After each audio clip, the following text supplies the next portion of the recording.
पत्नी में, पुत्र में, घर में, धन में आसक्त होकर के हर्षित मत होइए, ये सब छूट जाएंगे। इस संसार में किसी को नहीं टिकना, सबको जाना है। इसलिए हे भाई, उद्दंडता नहीं, मनमानी आचरण नहीं, प्रभु का आश्रय लेकर धर्म आचरण करते हुए नाम जप करो, जीवन का परम मंगल हो जाएगा। उपासक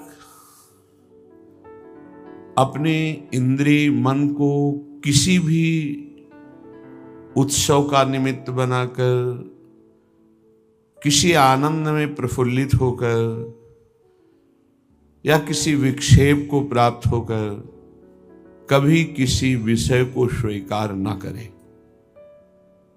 बहुत ध्यान से सुनना, एक दिन की छूट तुम्हारे जीवन भर के लिए वो संस्कार रूप में फांसी बन जाएगी। ऐसी जगह आपको फंसा देगी, निकलना मुश्किल हो जाएगा।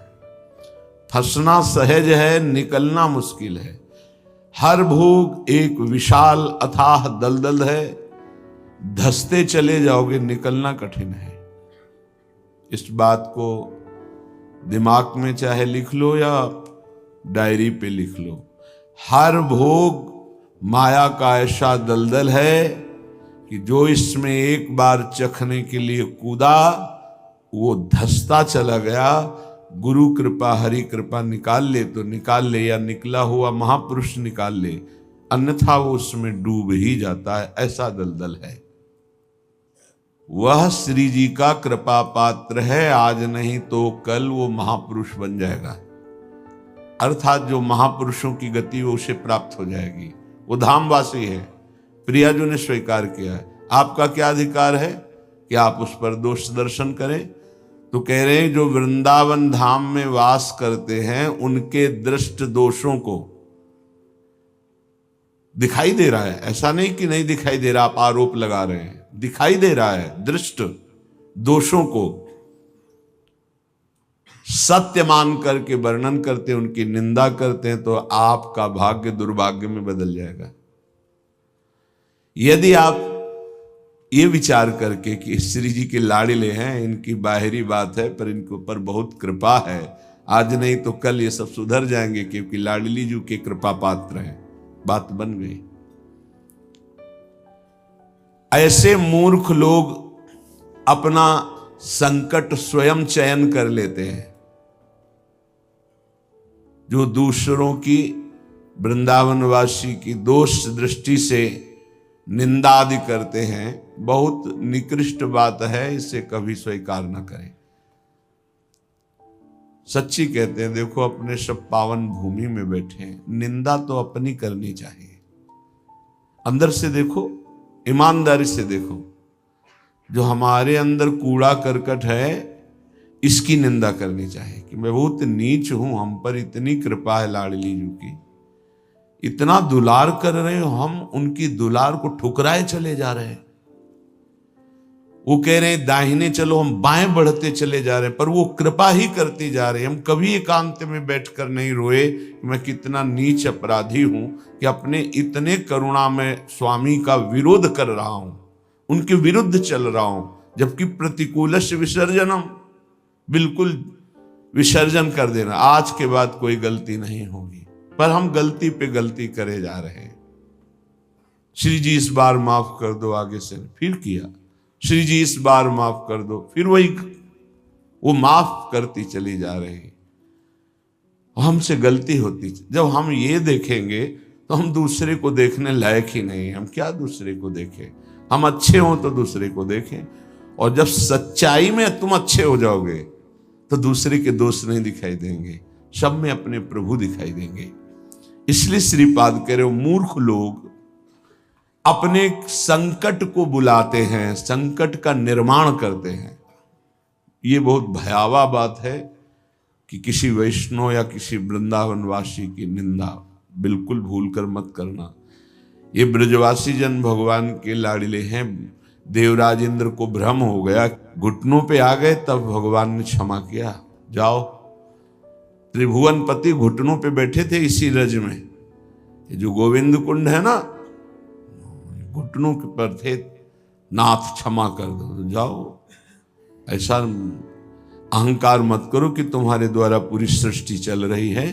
ये ब्रजवासी हमारे प्राण हैं, अगर इनको कोई संकट तो फिर हम उसको महासंकट में डाल देंगे। हमारे ब्रजवासियों को कोई ना छेड़े। भगवान कह रहे मेरे प्राण हैं ब्रजवासी जन। देवराज इंद्र से ज्यादा नाराज नहीं हुए। कारण जानते हो? किया तो उपद्रव, ब्रजवासियों को पीड़ा देने का, लेकिन सब ब्रजवासी एक साथ बैठ कर दिए ना, तो लालजू ने थोड़ा तो उन पर शासन किया, फिर कृपा कर दी, लेकिन ब्रह्मा जी के ऊपर कृपा नहीं की, क्योंकि अलग कर दिया। ये उपद्रव किए पर सबको इकट्ठा कर दिया, इसलिए ज्यादा इनको पढ़ के देख लेना, ज्यादा नहीं, बस इतना कहा तुम देवराज हो, सतोगुणी हो, अहंकार मत किया करो। लेकिन ब्रह्मा जी तो कांप के चले ही गए, भगवान मुस्कुराए नहीं। क्यों? ब्रजवासियों को अलग कर दिया। तुम ब्रह्मलोक में मायामयी सैया पे सुला दिया, हमारे प्राण प्यारे ब्रजवासियों का अपराध करते हो। तो आज तक ब्रह्मा जी का प्रवेश नहीं ब्रज में, बात समझ लो। वो मूर्ख हैं जो वृंदावन या ब्रजवासी जो वास कर रहे हैं उनके प्रति दोष दृष्टि करें। 12 वर्ष में तो सिद्ध हो जाता है, 21 वर्ष में क्यों नहीं परिवर्तन हुआ? जी गलती। तो जब हमारी गलती तो हम दूसरों को क्यों दोष दर्शन करने वाली वृत्ति से देख करके निंदा करें, उनका अपमान करें? हमारे अंदर खुद इतनी ये गलत है तो तुम क्या कर रहे हो? तुम भी तो गलत हो जो दूसरों का दोष दर्शन कर रहे हो। परमार्थ कहता है किसी के भी ना दोष देखने ना गुण देखने, सब में भगवत भाव देखना। संसारी पुरुष क्रिया देखता है, परमार्थ का पथिक कारण देखता है। कारण श्री हरिवंश बनम, क्रिया नहीं देखता है। क्रिया देखने वाला संसारी होता है। श्रीपाद कह रहे वो मूर्ख लोग संकट की स्वयं रचना कर देते हैं। अच्छा, ये कोई पाप नहीं है कि क्षय हो जाएगा तो आप मुक्त हो जाएंगे। ये अपराध है, वैष्णव अपराध। ये तभी क्षय होगा जिस वैष्णव से अपराध मना है उससे क्षमा याचना हो जाए, नहीं तो, या फिर आपको पता नहीं तो गुरुदेव क्षमा कर दे, जाओ कोई अपराध नहीं। तो अखंड मंडलाकारम व्याप्तम चराचरम, गुरुदेव सब में व्याप्त है, हर अपराध क्षमा कर सकते हैं वो। गुरुदेव अगर कह दे जाओ कोई अपराध नहीं, तो कोई अपराध नहीं। गुरु महिमा बहुत बड़ी है। मंत्र मूलम गुरु वाक्यम, मोक्ष मूलम गुरु कृपा। हर अपराध से मुक्ति के लिए गुरुदेव है। गुरुदेव मुझे पता नहीं क्या अपराध बन गया, लेकिन है कोई अपराध, क्षमा कर दो। उन्होंने कहा जाओ कोई अपराध नहीं, तो पूरी सृष्टि का अपराध क्षमा हो जाएगा। गुरुदेव में ऐसी सामर्थ्य, वो भगवान का साक्षात कृपा वपु है। कभी किसी को ऐसा महसूस हो तो अपने गुरुदेव भगवान से क्षमा मांग ले। अगर नहीं पता चलता कि किस वैष्णव का अपराध बना है तो गुरुदेव से क्षमा मांग ले। श्रीपाद कह रहे हैं ऐसे व्यक्ति हमारे चाहे प्राण संकट में पड़े हो, कभी समीप ना आवे, मैं इनका दर्शन न करूं और इनका संभाषण न सुनूं। जो संतों की, ब्रजवासियों की, वैष्णव की, भगवत भक्तों की निंदा करते हैं, ऐसे लोग हमारी दृष्टि में ना आवे, कभी हमारे कान में इनकी आवाज ना पड़े, और कभी प्राण संकट होने पर भी मैं इनकी सेवा स्वीकार ना करूं। क्योंकि ऐसे लोगों का विषय सेवन करना, दिया हुआ भोजन पाना, या उनके पास बैठना, या उनकी दर्शन करना, इस सारे साधन को हास्यास्पद बना देते हैं। उपहास योग, अर्थात कुछ नहीं रह जाता जो ऐसे लोगों का संग करता है।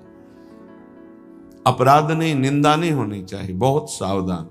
पूज्य श्री चंद्रशेखर बाबा जी महाराज वो कहते थे कि ब्रजरज, ब्रजलता और ब्रजवासी, इन तीन से श्रद्धा बिगड़ गई तो बात तुम्हारी बनेगी नहीं।